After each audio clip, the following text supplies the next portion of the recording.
On this week's episode of Ride the Lightning, the Tesla unofficial podcast, a source sends me some rather interesting rumors about the Cybertruck as it progresses through development, with the range rumor in particular having massive implications if it's true. Plus, the Model 3 continues to get more efficient each model year. European Model Y buyers might not have to wait quite as long as they thought to get their cars, and more.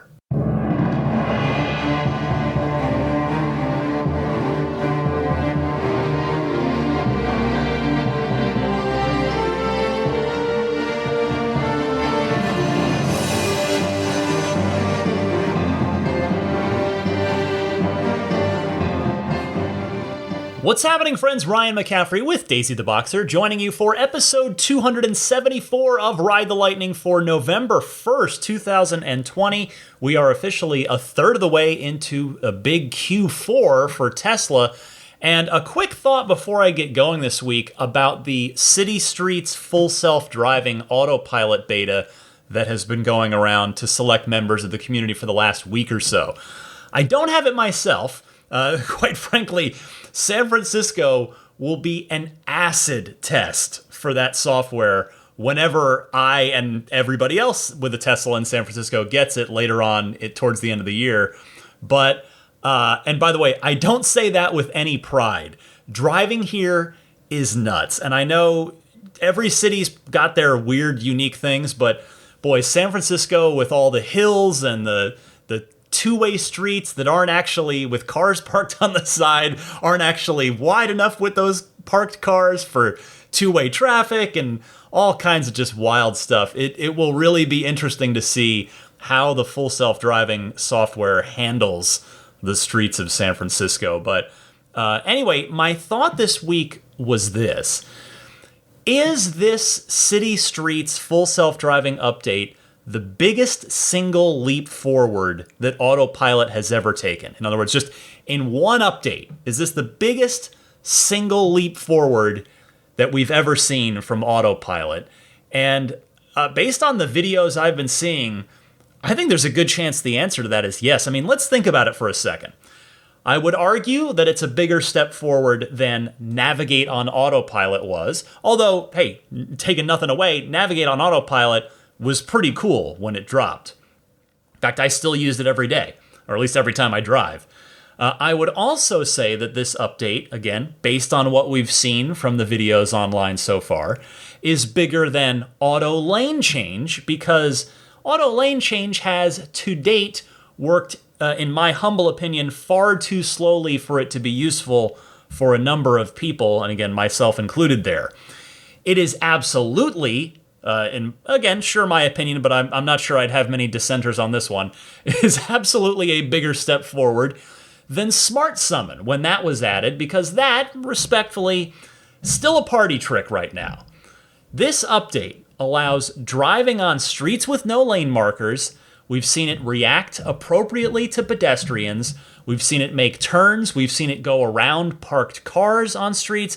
I mean, again, if you watch some of those videos, and the Tesla Motors Reddit has a pinned post that's collected as many of them as people can crowdsource, yes, it's far from perfect. I mean, hence the fact that it is a limited release beta thus far.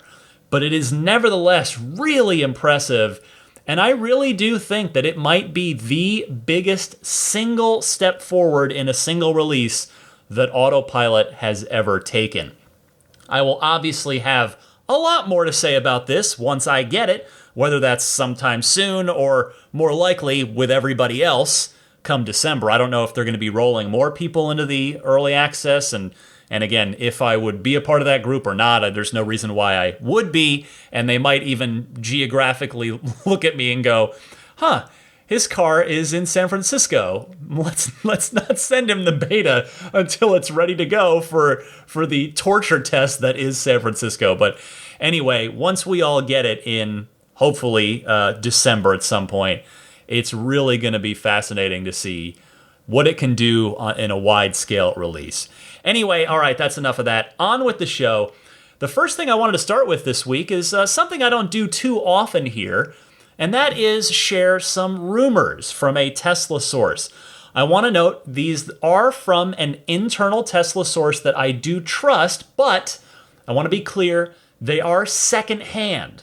The actual source is a Tesla engineer, but that is not my source. So I'm confident in my source, but I can't corroborate this. I don't think this is a thing that's worth writing up on blogs or anything like that. But that said, because it's somebody I trust, I think it's interesting to discuss just with that context in mind. At best, everything I'm about to tell you is legit, and at worst, it's an interesting topic of conversation. All right, the first thing is that turn signal activated cameras are coming out very soon, quite possibly before the end of the year. The source said that yes, that is about ready for wide release, and according to the engineer, they will be integrated into the driving UI's left quarter of the screen on the Model 3 and the Model Y, so the closest screen real estate to you, which makes sense. Now, I know what you're thinking. What kind of rumor is that? Elon already confirmed this. We know this is coming. But if we believe this engineer, then it's coming fairly soon, which is great because Elon has not publicly commented on any time frame for this. All right, so we're a little warmed up. Let's talk about something a little bit juicier. How about this? The Cybertrucks tri-motor range, so the top-end Cybertruck will be about 560 miles. This is, again, according to this source, I'm told it is definitely getting the 4680 cells that will directly lead to this range, no surprise there. And the source said it may be longer. It may be more than 560 miles by production, but the current estimates internally are about 560 miles. The source also notes that steering wheel changes have already been made from the prototype. He didn't give a whole lot of detail, so not exactly sure what those changes are, but it is thus probably safe to say that sort of steering yoke / wheel hybrid thing that's on the prototype, if you've seen videos or pictures of it, is gone. Although the source did say that the current steering apparatus fits the Cybertruck, whatever that means. This source was most excited for the firmware. The firmware in the Cybertruck, mentioning that we're not even ready for what it'll be able to do. Now, let me react to this before I move on to the next batch of stuff. Let me start with the range. That's obviously the big story here, potentially, if it's true. 560 miles. It's not completely out of the question. I mean, first, the 4680 tech that we learned about at Battery Day has now gotten real. Whereas when the Cybertruck was first announced a year ago, gosh, that's true. It is November now as I publish this show. So it is. The Cybertruck was unveiled almost exactly a year ago. It was November of 2019. Anyway, that tech, the 4680 tech, existed. Tesla knew about it. They were developing the Cybertruck with it in mind, but it only existed on paper. Now, we know that per Elon, Tesla has cars running around with those cells in them to test. And the second point here, at the reveal, and if you go right now to tesla.com/Cybertruck and go to reserve a Cybertruck, the tri-motor version shows as 500 plus miles of range. Not 500, but 500 plus. They do leave, for the last year, they have left the door open for more.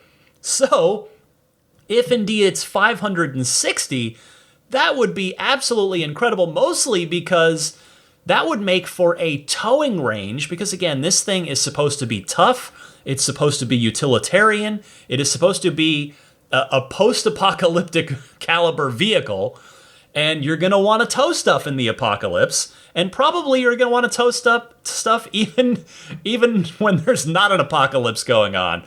So a 560-mile range would make for a towing range approaching 300 miles rather than about 250, because yes, I'm basically halving the range for towing here based on what people have experienced towing with the Model X.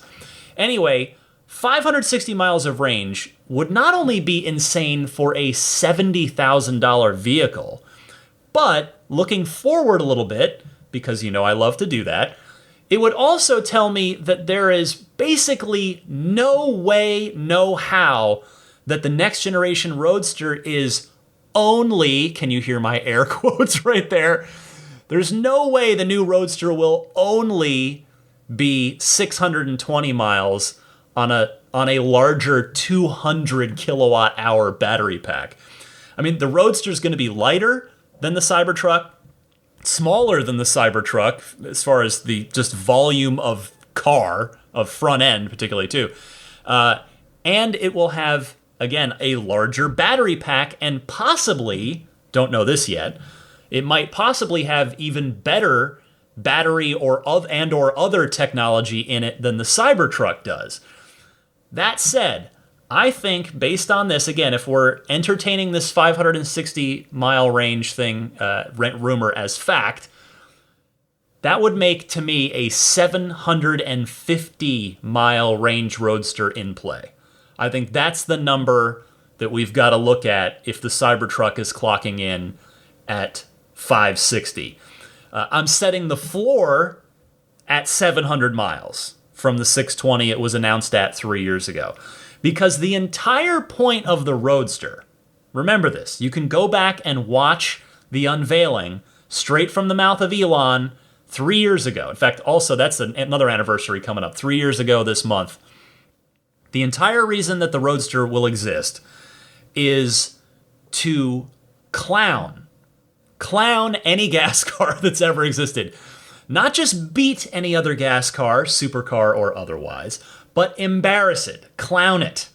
If a $70,000 Cybertruck is doing 560 miles, a supercar that costs 3 times that is going to do a lot more. So it's going to be really fun to see the more and more announcements start to come out about the Roadster over the next year plus.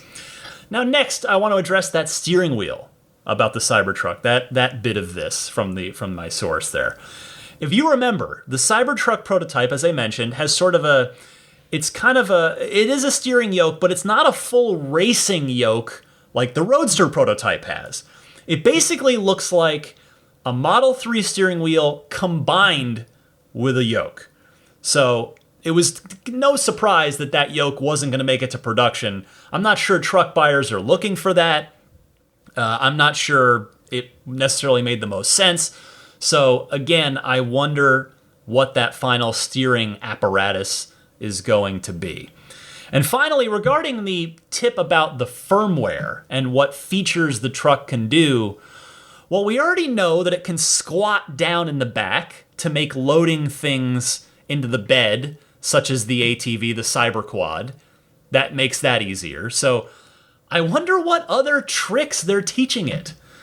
The cool part is we're nearing the end of 2020 now, and 2021 is the year of the Cybertruck, so it's going to be really fun to learn about it as the Cybertruck moves closer and closer to production and ultimately into production, if all goes well, towards the latter part. In fact, probably like a year from now. The Cybertruck might be going into production and maybe even delivering its first few units 1 year from now. Think about that for a second. If you've got a reservation, maybe you will see it in your driveway, in your garage, in about a year from now.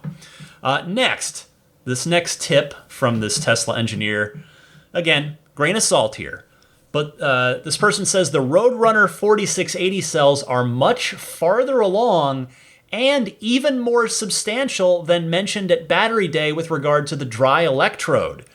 Apparently, the production lines that are going to make it run vertically as well, making it capable of being stacked through vertical space for a reduced footprint, so they can do more battery production in a smaller space. Now, the first bit of that, okay, not particularly newsworthy. It's good to hear, but it's the second part that's a bit interesting there in the context of the output that they're going to be able to get out of the pilot facility on Cato Road in Fremont which is that building down the road from the Fremont factory, and it's not particularly large. That's where they held Battery Day. And then, of course, once they get the battery manufacturing process for the 4680s to production-ready status and move it into the larger facilities like Giga Nevada, they're going to be able to utilize that vertical space and help get even more batteries out of that building every year and get closer and ultimately achieve that 150 gigawatt hour per year number that Elon and Drew Baglino talked about at Battery Day. Very fascinating to think about the production capability that Tesla is aiming for here on the battery side. Finally, the last little tidbit here. The source says that Tesla has several projects that they haven't entertained yet because there hasn't been a reason to. This person got extremely excited talking about the more competition that shows up, the Rivians, the Hummer EVs, the Lucids, etc., the more of this tech that Tesla has up its sleeve that they can reveal. I'm told that there is a treasure trove of Tesla tech just waiting to stomp on the competition, was how it was phrased to me. So, Tesla is not a company that to date has really kept things under its hat for a rainy day. That's not really their MO. They tend to just let it rip and keep iterating, keep improving, constant motion forward. So I am, as a result of that, I'm very curious to learn what sort of new projects that are being referred to here and being kept under wraps until someone else inspires them to show their hand. So, sorry, I know I mixed like 3 metaphors into that one statement, but in any case, again, take it all with a grain of salt, but should it all prove to be true, or even some of it prove to be true, that is some interesting stuff to consider right there. All right, let's get on to things that are for sure 100% true and real this week. Starting with this, the 2021 Model 3's efficiency has improved. You know about the range increase already from what we talked about last week. This coming via Inside EVs. That website put together this story. So about the increase in efficiency year over year, model year over model year from the Model 3s. Looking at the Model 3 long range dual motor, the energy consumption has been lowered by almost 11%, now getting 134 miles per gallon equivalent, which is a watt hour per mile rating of 251. It is basically impossible for me to ever see 251 in the Performance Model 3 in my 2018 version. If you're curious, so that it's, again, 134 miles per gallon equivalent now. It was 121 last year on the 2020 Model 3 long range. And in 2019, it was 116 mpge. So you see the consistent improvement in efficiency every single year.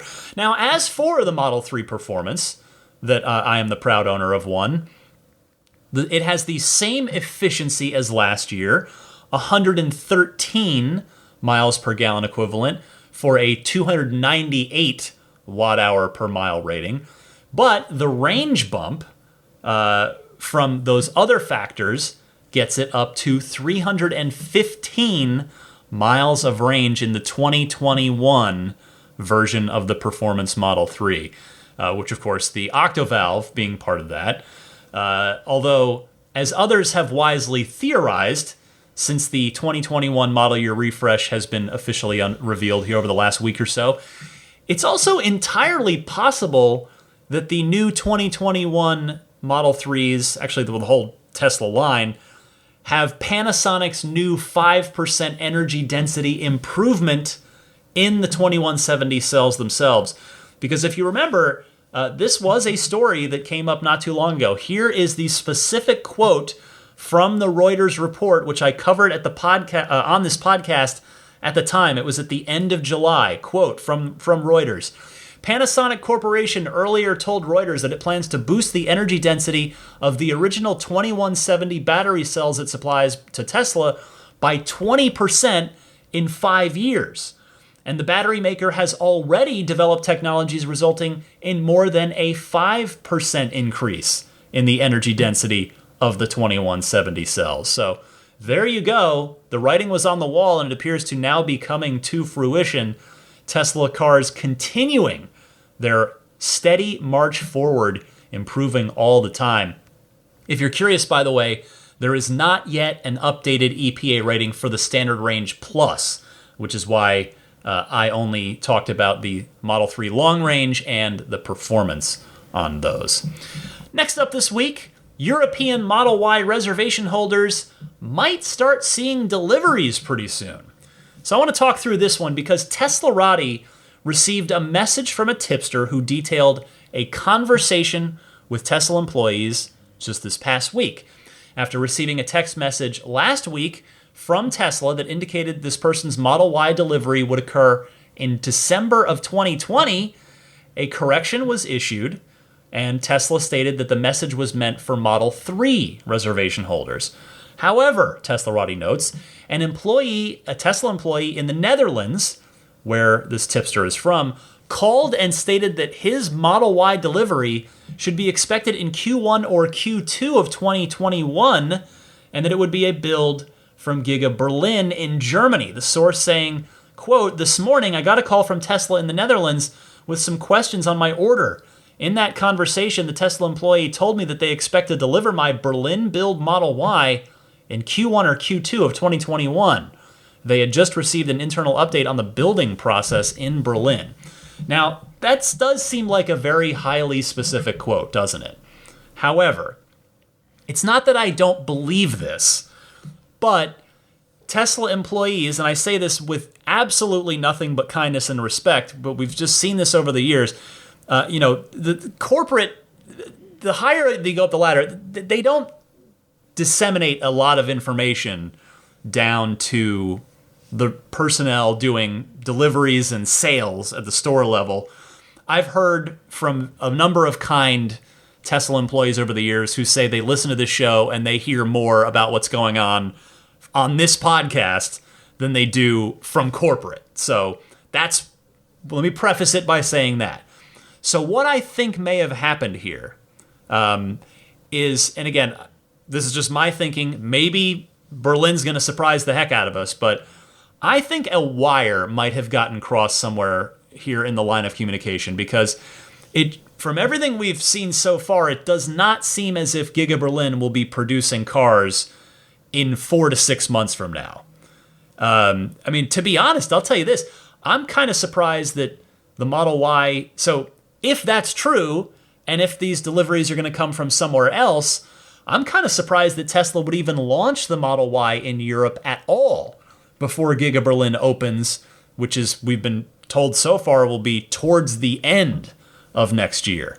So my thinking is that these might be either Fremont built or perhaps even China built, Shanghai built Model Ys.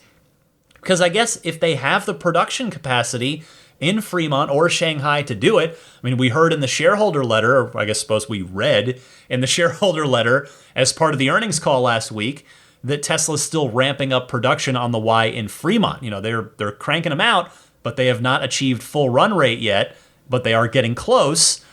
That they might as well, if they've got the production capacity, they might as well start shipping some cars to Europe rather than leave any money on the table until Berlin is finished. So the point is here, if Tesla can some way, somehow, no matter where the cars are coming from, start European deliveries of the Model Y in Q1, then that is going to help Tesla stay in the black in what has traditionally been their toughest quarter of the year.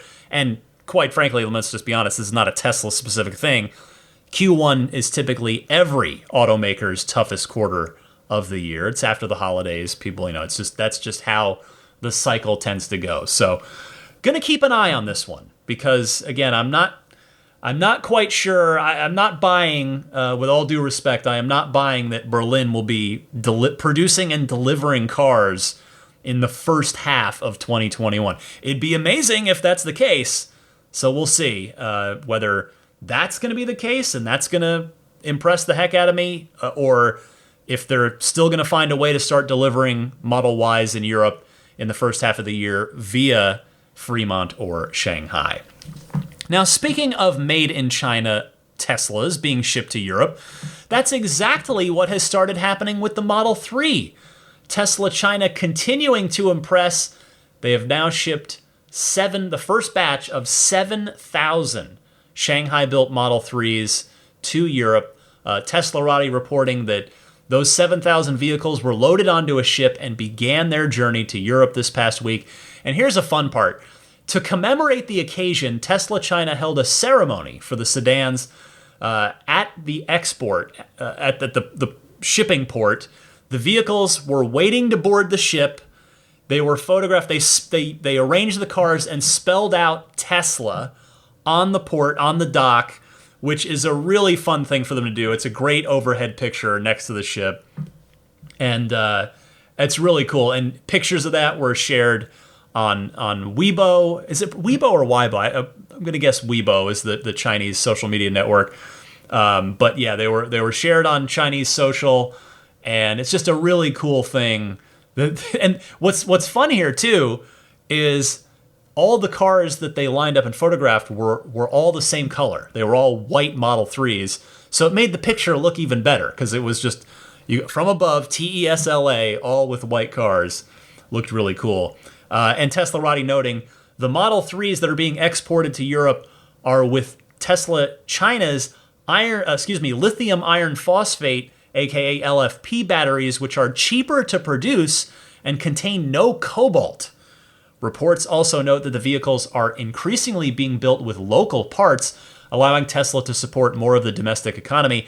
Interestingly enough, Tesla China's Model 3 Standard Range Plus is now more affordable than its US-made counterpart, thanks in part to those LFP batteries. Well, so this either will, again, kind of similar to the last topic, this will either alleviate some of Fremont's burden with Model 3 production, or it just allows them to up their delivery numbers to Europe, no matter where the cars are coming from. Either way, it is definitely a good thing. How about this story? Listener Andrew Harvey letting me know that a Model 3 has won another rally race in Australia. Now, as Andrew, who was on the charging crew for the winning team, bravo, Andrew, that's awesome. The Model 3 has won the 4-day Targa West around the capital city of Perth. Andrew notes that this rally was 35 rounds over the last 4 days and was over twice as long as the Southwest Rally back in August that I told you about, which the Model 3 Performance also won. Andrew says, we won with a lead of 8 minutes and 39 seconds. That's huge. You could get out and have a cup of coffee in 8 minutes and 39 seconds and get back in the car and still win. The winning Tesla was once again driven by Jürgen and Helen Lundsman. Now, as Florian Popp, the co-founder of Gemtech, the company that sponsored the winning car, said, quote, the critical part to the win was that we were able to maintain battery charge above 80% for almost the entire race by having 3 separate mobile chargers, which we coordinated to be in the correct locations as the rally progressed over 4 days and the total distance of 1,000 kilometers. Popp continues saying, quote, using the Hyundai Kona Electron Transfer Vehicle, so basically they used the Hyundai Kona to carry around charge for the 3, to fast charge at stage starts and then topping this back up on generators made us very nimble and able to get the electrons where they were needed, end quote. Continuing the quote, our crew of volunteers used GPS trackers to know where the race car and charge vehicles were in relation to each other. Turning equipment on 5 minutes ahead of arrival to allow it to go through startup procedures gave us critical minutes during the fast-paced itinerary.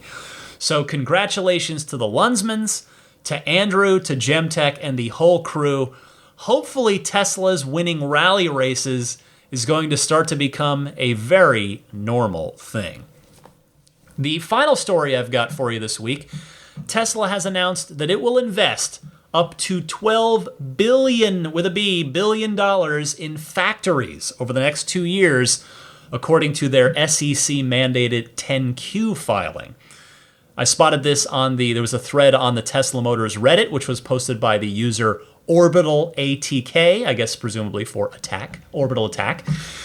And in part, this 10Q filing reads, quote, owing and subject to the foregoing as well as the pipeline of announced projects under development and all other continuing infrastructure growth, we currently expect our capital expenditures to be at the high end of our range of $2.5 to $3.5 billion in 2020 and increase to $4.5 to $6 billion in each of the next 2 fiscal years, end quote.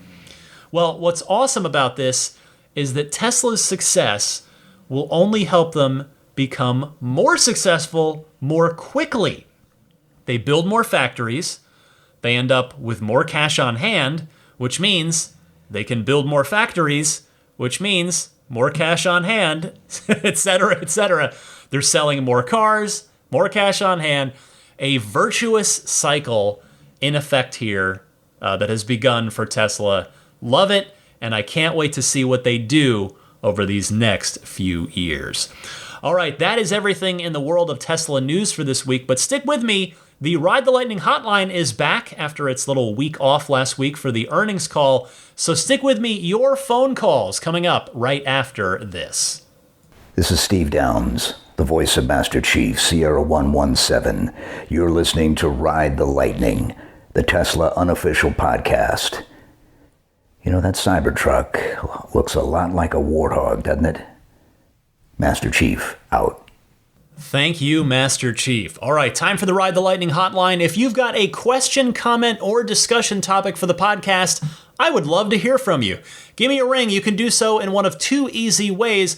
Either use your smartphone's built-in voice recording software, record your question. Please try to keep it to 90 seconds or less so that I can get through as many callers each week as possible. Email that file to me at teslapodcast@gmail.com. Or you can take that same call and just leave a message on the Ride the Lightning hotline. Super easy, dial it up toll-free anytime. The number is 1-888-989-8752. That's 1-888-989-TSLA. And if you know someone special with an upcoming birthday, anniversary, graduation, or some other special occasion, you can give them a unique gift of recorded voices from friends and family telling them why they're special. The recordings can be podcasted or put onto a keepsake. Visit lifeonrecord.com to learn more. Pete from Carmel is first up. Welcome to the show, Pete. Hey, Ryan. This is Pete from Carmel. This is just a quick tip for those listeners that live in winter climates and just got a Model Y. We bought a Model Y Performance, and it's got the staggered fat back tires. And obviously for the winter, that's a potential disaster waiting to happen. Those wide rear tires do not grip the snow at all. We asked Tesla and some other outside sources whether there would be any potential tires for the 21-inch performance wheels, and the answer is probably no because of the width of the tire. You can go down to a 19 and obviously get a nice winter tire for that, or an all-weather tire. The problem is they don't look as good, especially on the performance car.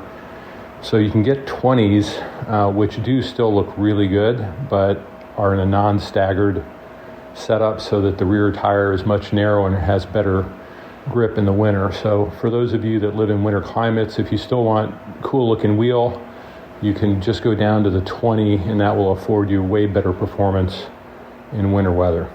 Thanks for all you do, Ryan. Take care. Bye. Thank you very much for this, Pete. Always good to hear from you. And by the way, your call is well-timed, too, with winter weather being right around the corner for a lot of folks. And even more so because this will be the first winter weather for basically all of the current Model Y owners. Sure enough, TireRack.com only shows 2 tire options for a matching front and rear set for the 21-inch staggered tire Model Y Performance, Michelin's and Pirelli's. However, if you just search by size for the 275, 35, 21 rear tire size, there are a few winter options from Pirelli and Dunlop. So if you could do different brand winter tires, front and rear, that's an option.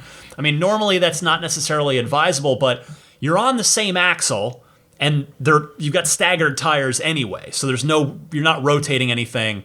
Now, I mean, I know a lot of people from my DeLorean days that would run different brands of tires on the front and rear because oftentimes we had no choice. There was no tire company was making matching front and rear sets for the DeLorean anymore because nobody makes 14-inch front tires and 15-inch rears that are hugely wide. So that's not a thing you see in the 21st century anymore. So anyway, that's another potential option, without necessarily having to buy an entire new set of wheels. But then again, maybe if you're in a winter climate, it might be easier in the long run to just swap to get a separate wheel set and maybe in a smaller wheel size for a little added efficiency while you're at it in the winter, and then just swap wheel sets between winter and spring. So at least a couple different options, though. That's the good news. Next up, another friend of the podcast, Keith, the Tesla Hillbilly. Always good to hear from him. Welcome, Keith. Hello, Ryan. This is Keith, the Tesla Hillbilly from Missouri. And I was calling up for a potential idea for a feature in the Tesla vehicles that I thought might be useful. I don't think it's currently being done. My wife actually brought this to my attention. But something similar in the vein as to how we can currently schedule our charge for particular times overnight in order to get the best electrical rates and such, or just the best times for us to be charging our vehicles. Likewise, is there some way, or the thought was proposed by her, that during the week we could actually schedule in the car before we get off work, for those of us that consistently get off at a particular time, schedule a time for the heater and defrost and those types of things, the internal temperatures to automatically kick on, and again, scheduling that like you can, charging throughout the week, and determine whether or not you wish to do that on the weekend. That way you don't have to think about it. If you get busy at work or a last-minute thing or something like that, you can come out to a warm and cozy car there.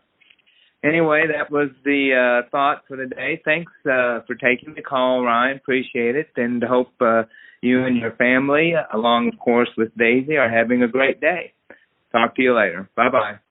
Keith, I would love to see that. That is a great idea. Please tell your wife that it is a fantastic suggestion.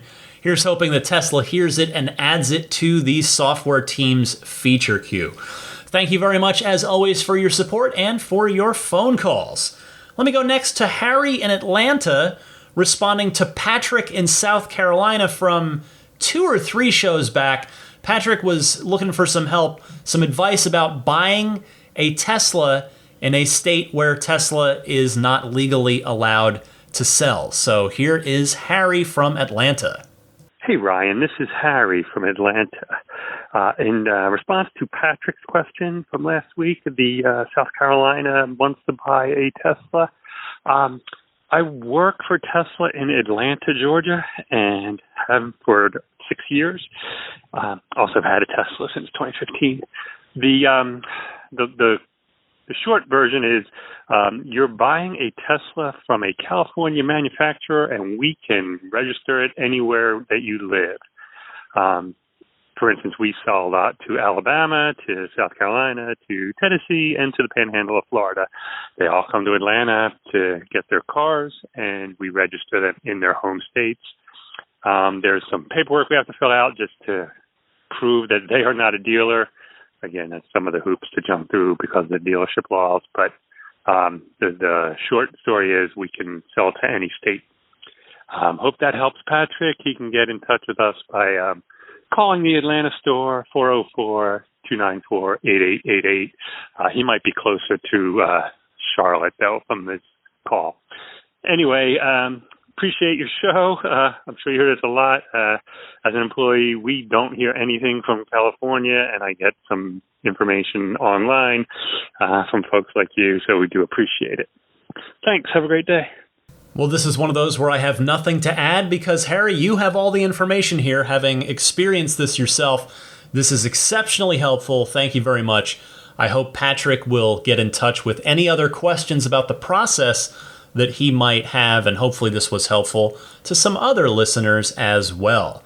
Let's head off to Sweden next and talk to Rick. Welcome to the show, Rick. Hey, it's Rick calling from Sweden about the new autopilot beta.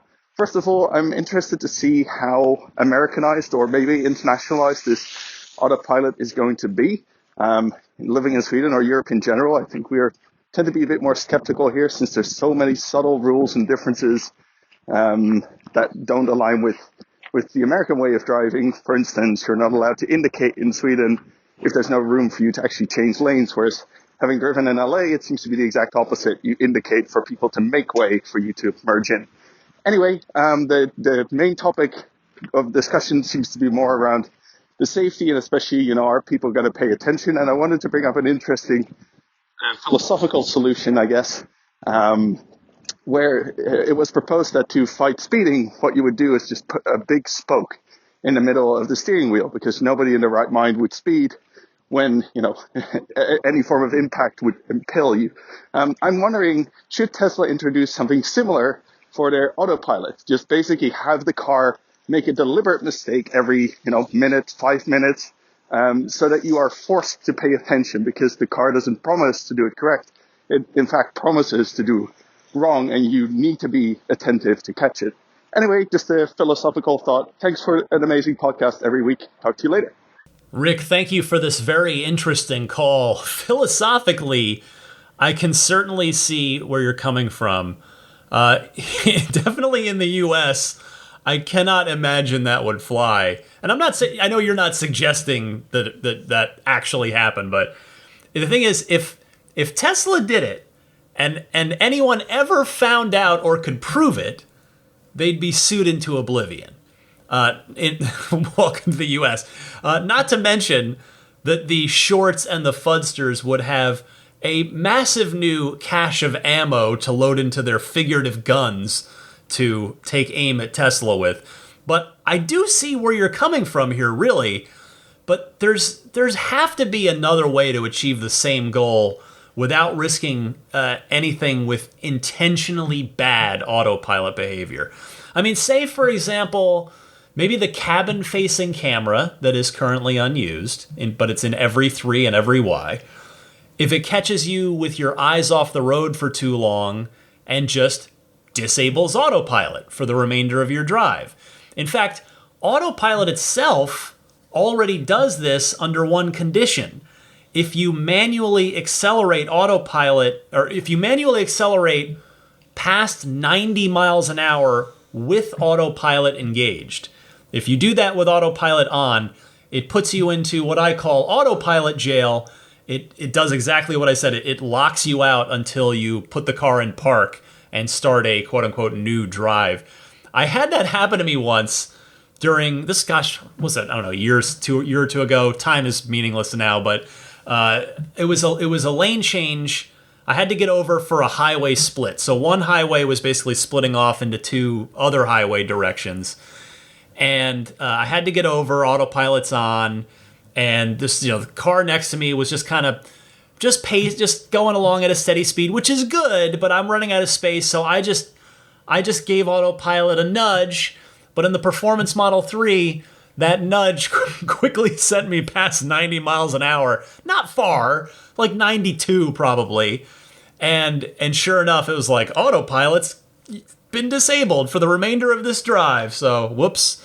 So maybe something like that, but utilizing the cabin-facing camera could be a good way to help keep people paying attention and engaged on the autopilot drive. I know Cadillac's Super Cruise technology, which has been kind of in the news lately, Consumer Reports called it better than Tesla's autopilot system. I don't want to get into it here because, quite frankly, I've never used the Cadillac system. I mean, if I had, then great. I would be happy to speak to both of them to as a comparison. But anyway, their system does actually have, again, it's got an eye tracking system that will disengage if you take your eyes off the road. So there are many other things we could say about Super Cruise, at least on paper, but again, not going to get into that here. Point is, there's my food for thought on this one, Rick. Thank you very much for your call.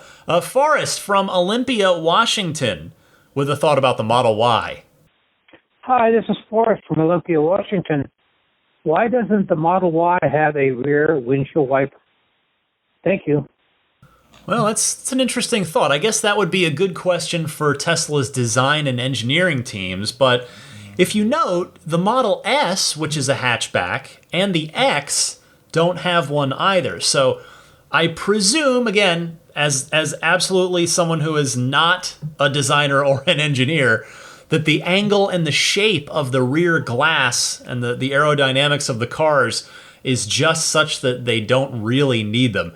I wish I could give a more technical answer than that, but clearly it has not been an issue thus far because we don't hear about it in any reviews of the Y or any owner feedback on the Y, so it doesn't seem to be a problem. That's the good news.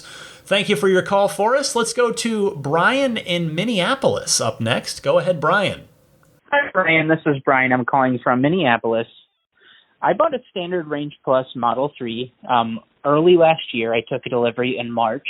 It was when the Model 3 Standard Range Plus had first come out. So with that model, I have hardware 2.5 for the autopilot.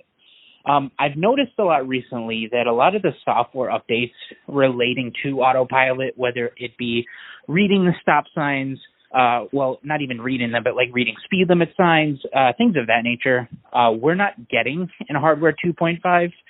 I am not planning on buying the full self-driving package or the enhanced autopilot if that ever does come back. Both $4,000 and $8,000 is just a lot to take on. But my idea is this. I think it would be of Tesla's interest to add hardware 3 to all pre-existing cars at no charge. Current Model 3s and Model Ys and other Tesla models for customers who don't purchase the full self-driving package but do have hardware 3 are able to do things like visualize stop signs, visualize traffic lights, even if they're not able to interact with them. The reason I think Tesla should do this for all cars is it helps with the neural network for other drivers who do have the full self-driving package and helps them down the road for the taxi service. Just want your thoughts. Thank you. By the way, I apologize if any boxer snoring is coming through over the mic this week because Daisy is snoozing up a storm right next to me as I record. Anyway, Brian, that is an interesting thought. Thank you for your call. I can't really speak to the validity of that idea without having the numbers of exactly how many cars would fall into the same category as you. Only Tesla, of course, has those figures. There might be a point on the spreadsheet where it would make sense to do exactly what you propose, but again, we just don't have the data to see if that would make both financial sense and dojo training sense for Tesla. But if we've learned anything about Tesla over the years, it's that they wouldn't be afraid to do something like this if it was going to serve the greater purpose of autonomous driving in the long run. I mean, we know how focused Elon and Tesla are on full self-driving, so rest assured that they could and would do this if it made sense for them. Joe from Seattle is up next. Welcome back to the show, Joe. Hey, Ryan. Joe in Seattle here. Long time no chat. Got a Tesla software question for you. Had an opportunity to drive my dad's Model 3 recently. He has enhanced autopilot, but has no intention of getting full self-driving. So here's the question. Is Tesla still doing improvements to his branch of the software, such as bug fixes, speed sign improvements, phantom braking, and the like? Or has Tesla ceased development and he won't see any improvements unless they push out a bug fix specifically for enhanced autopilot branch of the software tree. Said another way, are all cars getting the same software and the enhanced autopilot just has features disabled?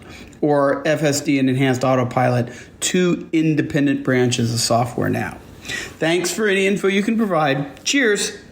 Great question here, Joe, and you actually answered your own question.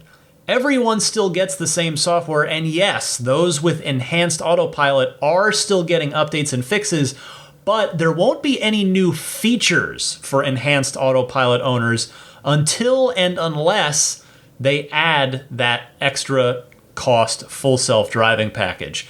The only autopilot that's completely frozen and locked, seemingly forever, is Autopilot 1. Everybody else on Autopilot 2 and above is getting updates and improvements, but only those with the full self-driving package, which of course, by the way, did go up to $10,000 this week, will get the new features from here on out, such as what the beta's doing, autonomously making turns on city streets, and et cetera, which clearly seems to be the next big step. Thanks as always for your call, Joe. One last caller this week, last certainly not least, bringing it back here to California, Trevor from Roseville. Go ahead, Trevor. Hi, Ryan. This is Trevor calling from Roseville, California. On Thursday, I came out to a flat tire after work. I called roadside service. They said it would be about a 2-hour wait, but they would have someone come out and give me a loaner tire. So it was about 2 hours. Someone came out, gave me a loaner tire, said they had to take my tire back to the service center, which is in Rockland, about 5 to 10 miles from my job. I called Tesla the next day. They said they didn't have it yet, and it would take 2 to 3 days to process the request. So on Tuesday, I get a text from Tesla saying that the tire needed to be replaced and it would be $330, and they recommended that I get the tire opposite replaced as well. So I went to the service center to pick up my tire, took it to America's Tire Company. Turns out there was a screw in it. They were able to repair the tire free of charge, and I took the loaner tire back to Tesla. To me, this is not a great process, so I've decided that I'll keep a patch kit and air compressor for situations like this and just patch the tire and then drive it to a shop and get it fixed that way. I just wanted to call in and let you know that I guess it's a new policy that they don't let you keep your tire because people were keeping the loaner tire and their tire. They also had me sign something before I got the loaner tire saying I would return it. So, maybe there was a couple people that ruined it for the rest of us. But again, this is a very inconvenient process for the roadside service on tire repair. Thank you. Trevor, I'm sorry the very end of your call there got cut off, but I'm much more sorry to hear that you didn't have a great experience. I am with you here in how to best approach it going forward. Tesla doesn't sell road hazard warranties for tires, but America's Tire / Discount Tire, it has different names depending on which part of the country you're in, and there are probably other places that do as well. The America's Tire is just the one I'm familiar with. So on my referral set of tires that came with my zero-G wheels, I immediately, the next day after installation, drove to America's Tire and I went in and I bought the road hazard warranty. If the tires are still pretty new, what they'll do is they'll come out and measure the tread depth to confirm. They will sell you a warranty even if you didn't buy the tires there. A very kind listener pointed this out to me after I had my umpteenth nail in a tire and needing another tire replaced in the first, year and a half I had my car. And that is probably some of the most wallet-saving advice that I've had from this wonderful Ride the Lightning audience, from all of you out there. So I am happy to repeat that and pass it back along in case, because I know I've got new listeners coming in all the time. You might not hear every show. So yeah, that's definitely a big recommendation from me. Is if you're getting your tires from Tesla, get them warrantied somewhere. Hopefully somebody in your town, whether it's a big chain or a mom and pop shop, will warranty the tires for you to try and, because it's still a money-making deal for them, because if you never come in, they've made some money off you. So I hope that helps you, and I hope that helps some people. Thank you, Trevor. Thanks to everybody who called in. A friendly reminder that I invite your calls. I love this part of the podcast, and I would love to hear from you. Let's talk about all things Tesla. Give me a ring anytime. I gave you the call-in details at the top of the segment. But stick around. I'll be right back, and I will pass along this week's pro tip, along with a few other points here right after this.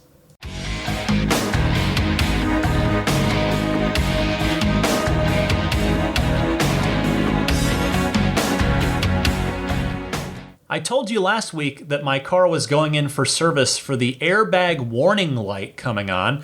Well, Tesla service had it for just over a day. It was a relatively quick turnaround. I mentioned I got a loaner, and it turned out to be a faulty restraint control module, which caused the airbag warning light to be on, as I said.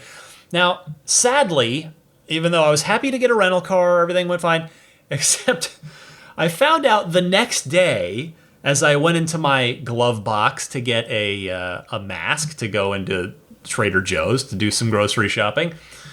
Tesla forgot to reconnect my glove box light.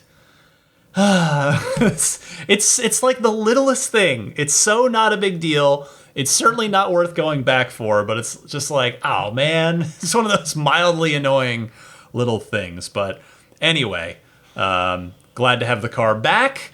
And before I get to the pro tip of the week, I want to touch on the video game / entertainment suggestion of the week for those of you who are still hanging around at home, by and large, working from home, etc.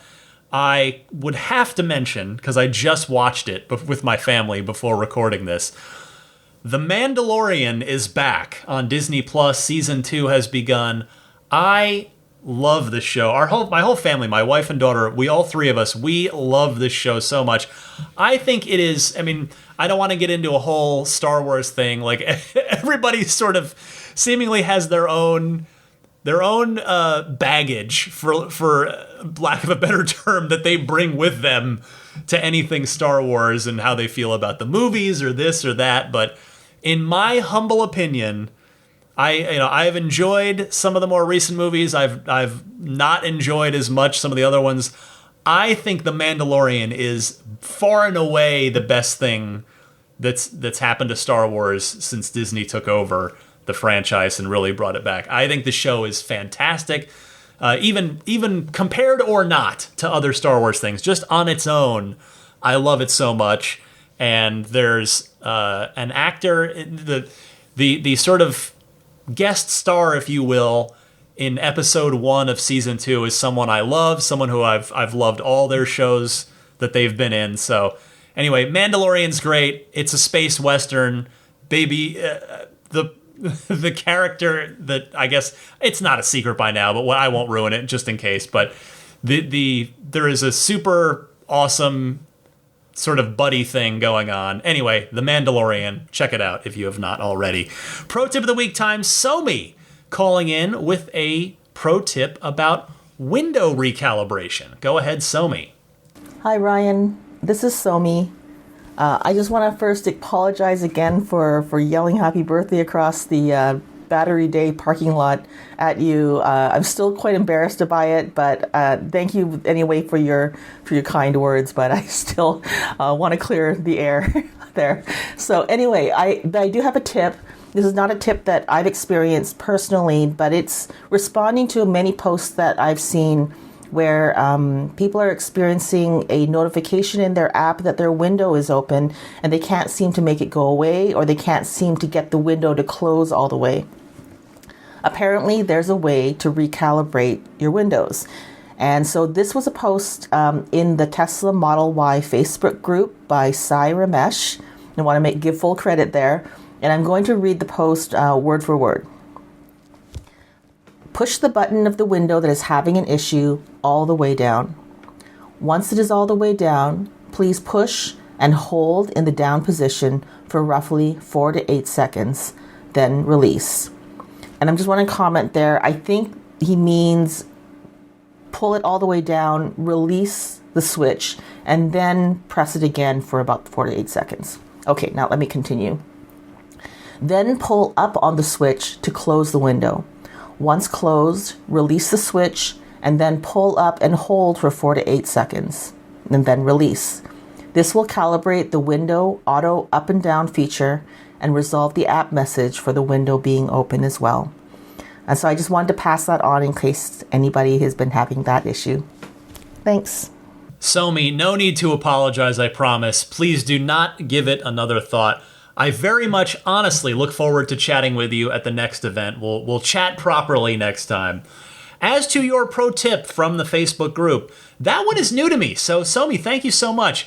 I've not had that issue come up personally, but if it does, now I know what to do to resolve it without having to resort to a service center visit. So I also want to tip my cap on this one to Kaz from San Diego. He also called in with this one, but Somi, you beat him to the punch by a little bit, so I thought I'd play yours since you got there first. But thanks so much. Thanks to everybody who sends in the pro tips. I think this is a fun little sort of Easter egg nugget if you listen this far into the podcast. So if you've got a pro tip of the week to share with your fellow owners and enthusiasts, something not obvious, something not covered in the manual, please feel free to send it my way, and you can call in with it the same way you call in with the regular Ride the Lightning hotline, the information for which I gave you a little earlier in the podcast. All right, let's get rolling. But before I do, some plugs here, some friends of the podcast that can help us both. First up is abstractocean.com. Use that coupon code RTLPodcast to get 15% off of your first order. They've got that awesome factory-looking rear footwell lighting kit, nice white light or whatever color light you want under the seats for the second row, folks. The drop-in cup holder stabilizer, the tempered glass screen protectors for the 3 and the Y, the center console wraps for those of you all of you but the people that have the brand new Model 3s with the new center console. All that and much more at abstractocean.com. Meanwhile, puretesla.com/RTL. That's the URL. Don't forget the /RTL. Your one-stop shop for your dash cam and Sentry mode needs.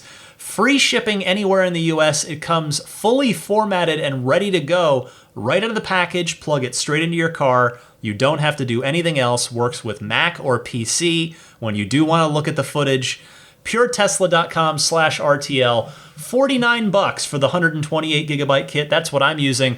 But if you want to step up to a beefy 256 gigabyte drive, that's just $69. So either one, puretesla.com/RTL.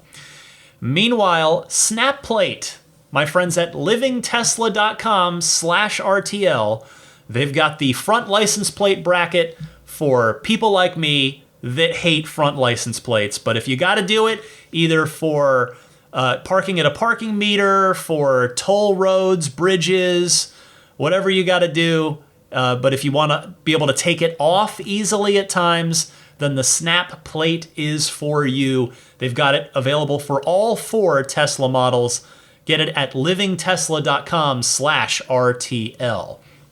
And of course, Immaculate Reflections. They've got everything you want as far as detailing goes, whether it's paint correction, ceramic coating, paint protection film, any of that, all of that, whatever you want to do, there's a discount waiting for you if you are a Ride the Lightning listener, which if you are hearing me right now means you are. So irdetailing.com, that is the website to go to. Get in touch with Jeff. He does a totally touchless handoff and pickup for you. So no worries there. If you are in the Bay Area or going to be in the Bay Area and you want to get some detail work done on your car, there is no better place and no better person than Jeff at Immaculate Reflections. Again, that's irdetailing.com. And finally, I want to mention Jada. They've got of course, the wireless charging pads for all but the very newest Model 3s, as well as the USB hubs for the 3 and the Y. Another promo code running, and there's always the $10 Ride the Lightning, spell it all out, all one word. Ride the Lightning will get you $10 off, but if you want to buy two things, whether it's a USB hub and a wireless charging pad, two hubs, one for you, one for a friend, whatever it is, there is a Halloween-themed coupon code going for a promo off two items, and use the coupon code SPOOKY20. SPOOKY20 for for $20 off of two items. If you want to do the $10 off, just use Ride the Lightning. And of course, I humbly ask that you use my referral link for this, because full disclosure, full transparency, they will throw me a couple of bucks from the sale if you come into their storefront and purchase something via my link. And that link is getjada.com/ref/8. And Jada spelled Jeda. Finally, I want to mention the Patreon. That is the completely optional, totally voluntary way to support my podcasting efforts here week after week. What are we at? We're 274 episodes in, I think, plus the couple of bonus ones I've done. Well, not just the Patreon ones, but the couple of special episodes I've done. The one when I got my car. Then there was the beginner guide. So I think I've done 276 episodes in like 275 weeks or something. I'm really proud of the consistency of this podcast, and hopefully you enjoy the presentation, the information, the etc. Hopefully you enjoy the whole thing. Hopefully you get a lot out of it. And if you do, and you might think, hey, you know what? I want to show Ryan some gratitude, some support. You can support me on Patreon from $5 on up per month.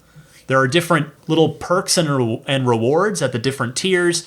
You can find all of that information and more. And you can even pledge not just monthly, but if you want to do it as an annual pledge and just pay once for the year, at 12 months worth of support at once, you get something in return for that. In addition to the perk, you get a 5% discount on your pledge for doing it annually. So any way you want to help me, I would sincerely and graciously appreciate it, because a lot does go into this podcast. So find out more at patreon.com/Tesla podcast. And that will do it. Before I go, I just want to thank, speaking of Patreon, the Maximum Plaid backers. Our newest one is Cameron Clark. Thank you so much, Cameron. The rest of the Maximum Plaid crew, that's Pete White, Danny Nelson, Jonathan Wales, Fernando Cordero, and Sean Neidig. Thank you all very much. And then the Plaid crew, the long-running Plaid crew, love all of you as well. George Cassiopo, David Brander, Alexi Heft, Logan Willis, Robert Miracle, Jason Chalukas, Joe Edgel, Tim Hyde, Lawton from Chicago, Peter Chalet, David Vakil, Ulrich Lassa, Luke A., Eric Randolph, David Nondahl, Jerry and Mary Smith, Lyle Austin, Joel Sapp, Dory and Steve Guberman, Daniel Grummer, Jeremy, Tesla Owners Taiwan, Jeremy Harris, Ron Lee, John Cody, Matthew Wright, Charlie Gillespie, Kaz Barnes, Neil Weaver, David Perella, Sunil Joseph, Dennis Peak, Will Stedman, Evie Tricity UK, Stig Mickey Jensen, Jeff Angwin, Chase Cabanillas, Richard Folkers, Trenton from Myrtle Beach, the Lydia family, Michael Regal, Mark Eversole, Ish, Chris Beach, Aaron Altschul, Steve Radspinner, Jared Brown, Jerome Strack, Seth Capello, Jamie Dalton, Noel and Lucy Murphy, my friend on Twitter at Rodam, Nick and Tony, Tesla Hitchhiker 42, John Schmidt, Eric St. Pierre, and Steve Drumheller. Thank you all so very much for your continued support. That will wrap it up for, oh yeah, dog's still passed out. Daisy, you have it good over there. You've been sleeping through the whole show, but I'm going to head to bed as well. It is just about midnight here on the West Coast as I wrap up late on a Friday night. I hope you've been having an excellent weekend as you, well, depending, I guess, or a week, depending when you're hearing this. So, for the Sleeping Daisy the Boxer, I'm Ryan McCaffrey. This was Ride the Lightning episode 274. Happy electric motoring, and I will catch you next week.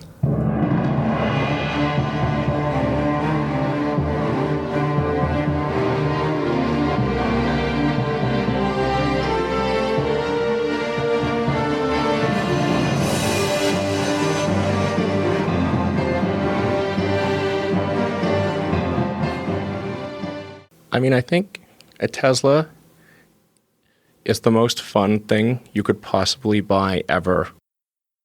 That's what it's meant to be. Our goal is to make it's not exactly a car.